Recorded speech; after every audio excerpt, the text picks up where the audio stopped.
काशीराम जी की बाबा साहब से, बहन कुमारी मायावती जी से। बहुत अच्छा लग रहा है, आप लोग सॉन्ग गा रही हैं, बहुत प्यारा लग रहा है। हम अभी उधर से गए हुए थे, तो हम कह रहे थे सिस्टर लोग गाना वगैरह गा रहे हैं, लग रहा है बहुत प्यारे प्यारे गा रहे हैं। हमारे महापुरुष ये तो गाना तो बनता ही है जी, हमारे महापुरुष का जन्मतिथि है और उनकी पूरी संध्या पर उनको याद करना तो हम लोग का बनता है जी। बहुत बढ़िया।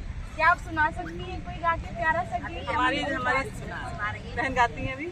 ओके, चलो हम बैठते हैं, प्यारा सा गीत सुनते हैं सिस्टर लोगों से। बहुत प्यारे प्यारे गाना गाए जा रहे हैं। आप अपना इंट्रो तो दे दें एक बार। मेरा नाम है सावित्री और मैं आज यहाँ घूमने आई थी, मानवर काशीराम साहब के स्मारक पार्क घूमने आई हुई थी। तो यहाँ पे देखा बहुत ज्यादा भीड़ वगैरह हो रही है, बहुत ज्यादा डेकोरेट हो रहा है, मुझे बहुत प्यारा लगा। कहाँ से आए हैं आप? मैं तो लखनऊ से ही हूँ जी। और इस नाम से आपका ब्लॉग चलता है? क्योंकि मैंने देखा अंदर आप ब्लॉग बना रही थी। जी, सावित्री जाटव 9695 के नाम से मेरा चैनल है, यूट्यूब चैनल है। और हम लोग हैं भारतीय समन्वय संगठन लक्ष्य से, भारतीय समन्वय संगठन लक्ष्य। ये हमारा सामाजिक संगठन है। हम लोग कमांडर, हम लोग सभी लक्ष्य कमांडर्स हैं। बहुत बढ़िया। बहुजन समाज को एकजुट करने के लिए और कोई भी जाति शोषण होता है अगर हमारे समाज के साथ में, तो अगर उनका थाने पुलिस में FIR नहीं लिखी जा रही है तो हमारे कमांडो के नंबर कैलेंडर में या प्लेट्स में बटे रहते हैं जगह जगह जाकर, तो उन नंबरों से वो लोग संपर्क करते हैं और हम लोग क्या हम घर बैठे FIR उनकी लिखाते हैं लोगों को। ये हमारा ये हमारा बैनर है, देखिए लक्ष्य का लक्ष्य का बैनर है ये हमारा जी, चिन्ह है जो भी जी। बहुत बढ़िया आप लोग काम कर रहे हैं, समाज को जगाने का काम कर रहे हैं। कहीं ना कहीं समाज की आप लोग बहुत ज्यादा सेवा और हेल्प और मदद कर पा रहे हैं जी। हाँ, ये देखिए क्या है ना कि जैसे कहते हैं ना, मानवर साहब भी कहते हैं कि राजनीति चले न चले, सामाजिक क्रांति की गति नहीं रुकनी चाहिए। तो ये हमारी जो बहनें हैं, लक्ष्य कमांडर बहनें, सामाजिक क्रांति गति को नहीं रुकने देती हैं। जैसे मानवर साहब गांव गांव जाते थे, घर घर जाते थे, उसी प्रकार हमारी भारतीय समन्वय संगठन लक्ष्य की जो कमांडर बहनें हैं वो जो है गांव गांव, घर घर, मोहल्ले मोहल्ले, शहर शहर, राज राज पहुंचती है और अपने बहुजन समाज को शिक्षित करती है, जागरूक करती है। हमारे संवैधानिक हक अधिकार क्या है उनके बारे में बताती है। हमारी जो महिलाएं हैं, हमारी बच्चियां हैं, उनको जागरूक करती हैं, शिक्षा के प्रति उनको जागरूक करते हैं। ये नशे से दूर रहें और पूजा पाठ पाखंड अंधविश्वास इससे दूर रहें और जितनी भी अवेयरनेस होती है वैज्ञानिक आधार पे जांचे परखे तब माने, तार्किक बातें करें। और हमारा जो बहुजन समाज है जो तमाम टुकड़ों टुकड़ों में बंटा है, उनको एकजुट करने का काम हमारी भारतीय समन्वय संगठन लक्ष्य करती है। आपसे ये बातें सुनकर सिस्टर मुझे बहुत अच्छा लगा। आप लोग बहुत ज्यादा संघर्ष कर रहे हो, कहीं ना कहीं आप समाज में रहकर समाज को बहुत ज्यादा जागरूक करने का काम कर रहे हो। हम लोगों को भी बड़ा अच्छा लगा कि आप जैसी जो युवा बच्चियां हैं वो जागरूक जब होंगी, जैसे आप लोग जागरूक हैं, तब वो परिवर्तन जो हम लोग हमारे महापुरुषों ने चाहा और हम लोग करने की चाह रखते हैं, जब हमारी जो युवा पीढ़ी है, हमारी जो बेटियां हैं, हमारे युवा, हमारे बच्चे हैं, बेटे हैं, वो लोग जागरूक होंगे, वो अपने महापुरुषों की विचारधारा से चलने का जब बेड़ा उठाएंगे तो फिर वो क्रांति को कोई रोक नहीं सकता है। जी, सही बात कह रही हैं आप। क्या आपको लगता है कि आज की डेट में बहुत ज्यादा युवा और बहुत बहन बेटियां आजकल मतलब जागरूक हो रही हैं? काफी जागरूक हो रही है। देखिए ऐसा है कि ये संगठन जैसा जा जाके लोगों को बता रहा है, तो पहले ये होता था कि पहले तो हमारे समाज के लोगों को पढ़ने का अधिकार नहीं था और विशेष तौर से महिलाएं और बेटियों, उनको तो बिल्कुल ही नहीं था।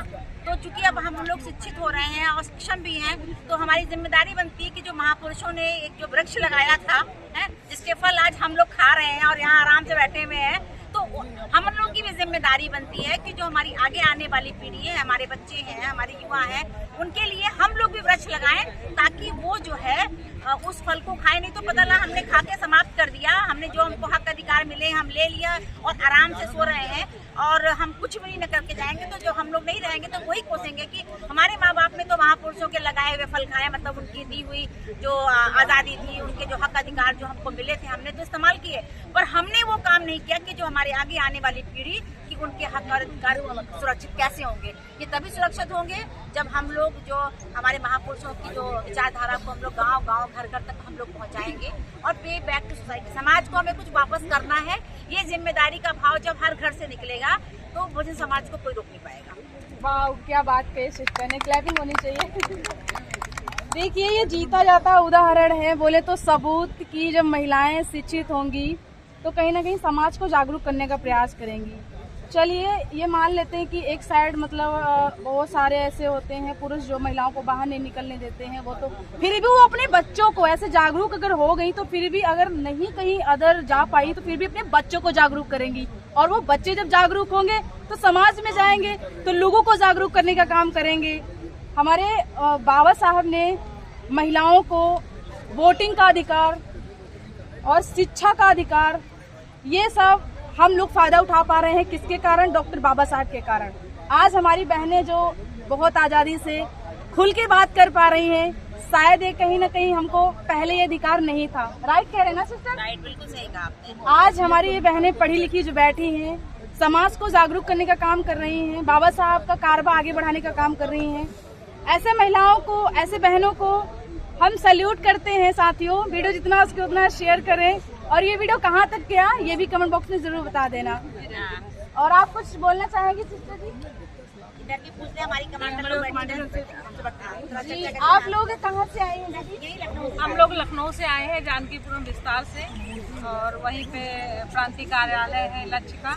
और आज आप देख रहे हैं जिस पवित्र स्थान पे हम लोग बैठे हुए हैं, ये हमारे मानवर काशीराम द्वारा जो संघर्ष किया है उसकी बदौलत आज यहाँ पर हम लोग बैठे हुए हैं। और पिछले 2-3 घंटे से यहाँ बैठे हैं, और मानवर काशीराम जी की जयंती के उपलक्ष्य में ये पूर्व संध्या है, और यहाँ पर बैठ के हम लोगों ने बहुत से गीत गाए हैं। तो एक गर्व महसूस हुआ, ये हमें अपना घर महसूस हो रहा है कि हम अपने घर में बैठे हैं। अगर जब तक मानवर काशीराम जी ने इस तरह से हम लोगों को विरासत में कोई चीज नहीं दी, स्थल नहीं दिया या पार्क नहीं दिया, तो हम सोचते थे कहाँ बैठे, कहाँ जाए जो हमारे लोग हमको मिले। लेकिन यहाँ जब बैठे तो देखिए आप जैसी बहनें हमको मिल गई। ये देखिए इधर बहन खड़ी हुई, भाई साहब खड़े हुए हैं, आप जैसे लोग हमको मिल गए यहाँ पर। तो ये वो पवित्र स्थान है जो विरासत में हमको मानवर काशीराम जी ने, और जब बहन कुमारी मायावती जी की सरकार बनी उस समय ये जो है पार्क बने, और लखनऊ में बने, कानपुर में बने, और इधर दिल्ली में बने, नोएडा में बने, है ना, बहुत सारी विरासत में मिल गए हैं। तो हमारा जो सीना है गर्व से चौड़ा हो गया है। और बाबा साहब ने तो बहुत ही संघर्ष किया, हिंदू कोड बिल के जरिए हम लोगों को कितने अधिकार दे दिए। जब कहते हैं 1948 में हिंदू कोड बिल संसद में प्रस्तुत किया था तो बहुत से लोगों ने उसका विरोध किया था, है ना। तो बाबा साहब ने हमेशा महिलाओं का सम्मान किया और महिला अधिकार का समर्थन दिया। और जब संसद में ये बिल नहीं पास हुआ तो उन्होंने जो है इस्तीफा भी दे दिया, 1951 में इस्तीफा दे दिया कि अगर हम महिलाओं को अधिकार नहीं दिला सकते तो हमें कानून मंत्री पद पर बने रहने का कोई अधिकार नहीं है। जहां एक तरफ उन्होंने 25 दिसंबर 1927 में मनुस्मृति का दहन किया, और बाबा साहब को जब स्वतंत्र भारत का कानून मंत्री बनाया गया तो उन्होंने ये सोचा कि जहां पर उन्होंने मनुस्मृति का दहन इसलिए किया था क्योंकि उसमें निम्न स्तर के जो है नियम बनाए गए थे। महिलाओं को प्रतिबंध लगाया गया था, महिला स्वतंत्र नहीं होनी चाहिए, किसी न किसी पुरुष के अधीन होनी चाहिए, चाहे अगर वो कहते हैं कि बाल्यावस्था में पिता के अधीन, और फिर जो युवावस्था में पति के अधीन, और फिर वृद्धावस्था में पुत्र के अधीन, कभी भी स्वतंत्र नहीं होना चाहिए। लेकिन बाबा साहब ने हमेशा महिला अधिकार का स्वतंत्र वो समर्थन दिया, और उनको हिंदू कोड बिल के जरिए बहुत सारे अधिकार दे दिए, जिसको पाकर आज महिलाएं उड़ रही हैं आसमान पर। और ये हिंदू कोड बिल के जरिए जो अधिकार कहें या पंख कहें, उनको पंख मिल गए हैं जिससे वो उड़ान भर रही हैं, आकाश में आज बुलंदियों को छू रही हैं, और हर क्षेत्र में महिला आपको नजर आएगी। दीदी, कुछ महिलाएं हैं जिनको पता ही नहीं है कि बाबा साहब ने हमारे लिए किया ही क्या है, वो उल्टे सीधे बोलती रहती हैं बाबा साहब को, उनके लिए क्या कहना चाहेंगी? देखिए, जो ये कहती है कि बाबा साहब ने हमारे लिए क्या किया, तो एक तरफ वो मनुस्मृति पढ़ ले उनके नियम क्या थे, और एक तरफ हिंदू कोड बिल पढ़ ले कि उन्होंने हिंदू कोड बिल के जरिए कितने अधिकार उनको दे दिए। शिक्षा का अधिकार, तलाक का अधिकार, संपत्ति रखने का अधिकार, स्वतंत्र रहने का अधिकार, है ना, बहुत सारे अधिकार दे दिए। अगर वो पढ़ लिख करके आज आगे बढ़ रही हैं तो बाबा साहब की वजह से ही पढ़ रही हैं। उनको ये लगता है कि शायद ये अधिकार उनको जन्म लेने से ही मिल गए हैं, लेकिन शायद उन्होंने अगर इतिहास को पढ़ा होता या बाबा साहब के बारे में पढ़ा होगा तो उनको पता चलता कि कई दशक पहले बाबा साहब डॉक्टर भीमराव अंबेडकर ने कितना संघर्ष किया। हमारे जो महापुरुष हैं, राष्ट्रपिता ज्योतिबा राव फुले हो गए, बाबा साहब डॉक्टर भीमराव अंबेडकर हो गए, ये ऐसे महान पुरुष थे जिन्होंने हमेशा महिलाओं के शिक्षा, अधिकार, स्वतंत्रता के लिए ही काम किया है और उसका ही समर्थन किया है। बहन जी, इन्होंने एक प्रश्न जो पूछा है इन्होंने कि कुछ महिलाएं नहीं मानती, कहती है कि बाबा साहब ने क्या दिया। अगर ये बात भी वो कह पा रही हैं तो उसी हिंदू कोड बिल की वजह से जो बाबा साहब ने लिखा था, ये जो बात कह पा रही है ये भी उन्हीं की वजह से कह पा रही है। तो इसलिए जो कोई कहती है ना कि हाँ बाबा साहब ने क्या किया, बाबा साहब ने वही किया है कि जो कुछ देखा था विश्व वहाँ पर JNU में युवाओं के कंधे पे बैठ के मनुवाद जिंदाबाद के नारे लगा रही थी, तो वो कंधे पे चढ़ के बैठ के नारे लगा रही थी, वो भी बाबा साहब की वजह से ही लगा पा रही थी। वरना ये इस देश में महिलाओं की स्थिति क्या थी, ये मनुस्मृति पढ़ेंगी तो अपने आप पता चल जाएगा। महिलाओं को तो पढ़ना चाहिए। मनुस्मृति वो घिनौनी किताब है जिसको पढ़ते पढ़ते आत्मा जो है घृणा से भर जाती है। उसमें इतनी वाहियात बातें लिखी हुई हैं। तो इस तरह की चीजें वही लोग करते हैं जिन्होंने संविधान नहीं पढ़ा, जिन्होंने बाबा साहब के विचारों को नहीं पढ़ा है, और जिन्होंने जो हक अधिकार मिल रहे हैं हमारे महापुरुषों की बदौलत, उसको जब जानती नहीं है तो इसीलिए समझती नहीं है। इनमें उनका दोष भी नहीं है। पढ़ेंगी, ज्ञान होगा तो वो विचार भी करेंगे, पता भी चलेगा उनको।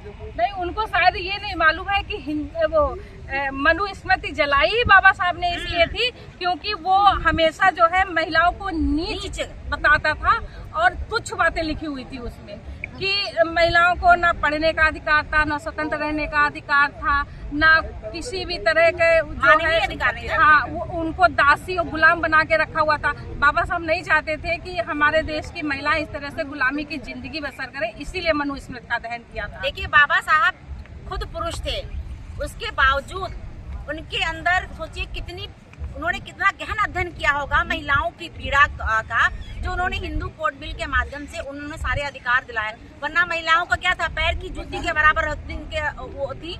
आज नया आए जूती पहना, कल पुरानी हो उतार कर फेंक दो, ये तो स्थिति थी महिलाओं की। ठीक है ना। तो अगर बाबा साहब ने ये इतना अध्ययन किया नहीं होता और इतना ज्यादा जागरूक होकर महिलाओं के अधिकार की बात नहीं की होती, तो आज इस देश में महिलाएं इस तरह आराम से घूम नहीं होती है। आज चाहे राष्ट्रपति बन रही हो, प्रधानमंत्री बन रही हो, राज्यपाल बन रही हो, इंजीनियर, डॉक्टर, पायलट सब बन रही हैं। तो कैसे बन रही हैं? ये बाबा साहब की उसी हिंदू कोड बिल के माध्यम से, उसी संविधान की वजह से बन रही है। वरना मनुस्मृति तो महिलाओं को क्या कि महिलाओं के साथ सब महिलाओं, चाहे वो किसी भी समाज की हो, जात, धर्म, संप्रदाय को, किसी को भी जीने का अधिकार नहीं देता है। ये तो बाबा साहब का कहते हैं कि अगर ये लोग कई जन्म लेकर भी बाबा साहब का एहसान कोई महिला उतार नहीं सकती है। बाबा साहब वो करके गए हैं हमारे इस देश की महिलाओं के लिए। बिल्कुल सही बात कह रही हूँ। आप लोग ये देखिए कि ये जो हमारी सिस्टर बैठी हुई हैं, ये जागरूक सिस्टर हैं, इनको कोई फंसा नहीं सकता कभी। इन लोगों से मैंने बहुत कुछ सीखा, जो चीजें मुझे नहीं आती थी। कहते हैं ना, आप पढ़े लिखे लोगों के बीच में बैठेंगे तो अच्छी अच्छी बातें सीखेंगे, चोरों के बीच में बैठेंगे तो चोरियां करना सीखेंगे, गलत लोगों के साथ बैठेंगे तो बुरे काम करना सीख जाएंगे। तो आज मैंने बहुत कुछ सीखा सिस्टर लोगों से, शायद जो मुझे नहीं आता था, शायद हम इन लोगों से सीखे हैं। इन लोगों का मैं कहीं ना कहीं बहुत ज़्यादा शुक्रिया अदा करना चाहूँगी। थैंक यू सो मच आप सबका। मतलब आप लोगों से मुझे बहुत कुछ सीखने को मिला। अब मैं लोगों से जाकर मतलब नॉलेज दूंगी, नॉलेज लूंगी। कुछ हमारी बहन संगीत्रा जी कहना चाहेंगे इस विषय में, करना चाहती हूँ। आपका क्या नाम है दीदी? मेरा नाम संगीत्रा गौतम है और हम लोग भारतीय समन्वय संगठन लक्ष्य के कमांडर हैं, सभी बहनें हमारी। और ये संगठन जो है 27 सालों का, इसके ज़्यादा ऊपर हो गया है। 27 साल हो गए? हाँ, ये राष्ट्रीय संगठन है और इसके जो संस्थापक हैं वो परम आदरणीय डॉक्टर फैजान सिंह साहब वो खड़े हैं, वो देखिए खड़े हैं, और ये उनकी मैडम है। तो हम लोग इसको सामाजिक स्तर पे गांव-गांव गैर राजनीतिक नॉन पॉलिटिकल, तो जो भी बहुजन समाज है, जो 1585 का कॉन्सेप्ट है, SC ST OBC और माइनॉरिटी, तो हम लोग 85% हैं करीब, तो उनको एकजुट करने का प्रयास कर रहे हैं। और पूरे देश में जो भी गड़बड़ियाँ हो रही हैं, इसके सब के पीछे अगर लड़कियों महिलाओं के साथ उत्पीड़न हो रहा है, शिक्षा महंगी हो रही है, हेल्थ ठीक नहीं है और जात पात है, अनटचेबिलिटी है, इसकी सब के पीछे मनुवाद है। और कुछ कहना चाहेंगे? और माननीय काशीराम साहब की जयंती की आपको बहुत बहुत बधाई और पूरे देश के लोगों को उनकी जयंती की इस पूर्व संध्या पर हम लोग यहाँ पर पावन स्थल पर बैठे हैं लखनऊ के, उत्तर प्रदेश के कैपिटल लखनऊ में, जो कि साहब ने जब उनकी हुकूमत आई इस प्रदेश में, सूबे में, तो देखिए कितने सारा बड़ा बड़ा बना करके दिया हुआ है, कितने एकड़ में है ना, चारों तरफ हाथी हैं। तो हाथी भी हमारा जो है हमारे देश का जानवर है और ऐसा कहा जाता है कि महामाया ने सफ़ेद हाथी का स्वप्न देखा था जब सिद्धार्थ उनके गर्भ में आए थे। तो ये सब चारों तरफ हाथी उन्होंने लगा करके रखा हुआ है, तो हाथी हमारे लिए अच्छा ही होता है ना। बहुजन समाज को भी साहब कहा करते थे काशीराम साहब की हमारा समाज हाथी की तरह विशाल है, जब तक बैठा है जिस दिन उठ खड़ा होगा वो सब मचा देगा। हाथी से कहना चाहेंगे कि हाथी जब चलता है इतनी मस्त चलता है, उसको कुछ फर्क नहीं पड़ता कि कौन क्या सोच रहा है, क्या कह रहा है, उसके पीछे कितने छोटे छोटे लोग बोलते हैं। तो वही हाल आज समाज का है। आप चलते जाइए हाथी की तरह एकदम शान से, पीछे जिसको जो बोलना है बोलता रहे, कि हाथी अडिग है, उसे कोई हिला नहीं सकता है। कहावत कही गई, हाथी चले बाजार कुत्ते मौके आ जाए। कहना नहीं था, आपने कह दिया। देखो जो बोलो कोई बात बोलो, है ना दीदी, सही बोल रहे हो। तो आप अगर अच्छा काम कर रहे हैं तो अभी आपको गलत बोलेंगे, अगर बुरा काम कर रहे हैं तो बुरा तो बोलते ही है ना। अक्सर करके लोग बाग जब तरक्कियां की मतलब छूने लगते हैं ना मंजिलें, तो लोग बाग उनको बुरा हिसाब करने की कोशिश करते हैं, बदनामी करने की कोशिश करते हैं। सही कह रहे हो ना दीदी? सबके साथ ऐसा होता है, हम लोगों के भी साथ ऐसा होता है। अगर हम लोग आगे बढ़ना चाहते हैं तो लोग बाग जाने के आगे बातें बनाने लगते हैं, है ना। आगे बढ़ने देंगे नहीं, टांगे खींचते रहते हैं, लेकिन कोई रोक नहीं सकता है, कोई रोक नहीं सकता। बिल्कुल नहीं रोक सकता है। ये काफिला यूं ही चलता रहेगा। काशीराम ने जो खड़ा किया है वो आगे ऐसे ही दिनों रात बढ़ता रहेगा और चलता रहेगा। थैंक यू सो मच, आप आप सभी का आप सबका बहुत बहुत धन्यवाद करती हूँ। ये जो विजिटिंग कार्ड है ये मेरा ही है। एक प्यारा सा सब लोग जय भीम का नारा लगा सकते हैं। अरे बहुत ढेर नारा लगाते हैं, लगाते हैं बहन जी, ढेर सारे नारे लगवाते हैं बहन जी। नंबर दे दीजिए, बेटा सुनो, मैं दीदी यहीं पे लखनऊ रहती हूँ। माननीय काशीराम साहब जिंदाबाद, माननीय काशीराम साहब, माननीय काशीराम साहब, बाबा साहब का दूजा नाम काशीराम काशीराम, बाबा साहब का दूजा नाम काशीराम काशीराम, बाबा साहब का दूजा नाम काशीराम काशीराम, बाबा साहब का दूजा नाम काशीराम काशीराम। काशीराम तेरी नेक कमाई तूने सोती कौम जलाई, काशीराम तेरी नेक कमाई तूने सोती कौम जलाई, काशीराम तेरी नेक कमाई तूने सोती कौम जलाई। भारत में जातिवाद सबसे बड़ा आतंकवाद, भारत में जातिवाद सबसे बड़ा आतंकवाद, भारत में जातिवाद सबसे बड़ा आतंकवाद, भारत में जातिवाद सबसे बड़ा आतंकवाद, भारत में जातिवाद सबसे बड़ा आतंकवाद, भारत में जातिवाद सबसे बड़ा आतंकवाद। लक्ष्य की है यही पुकार, लेके रहेंगे अपने अधिकार, लक्ष्य की है यही पुकार, लेके रहेंगे अपने अधिकार।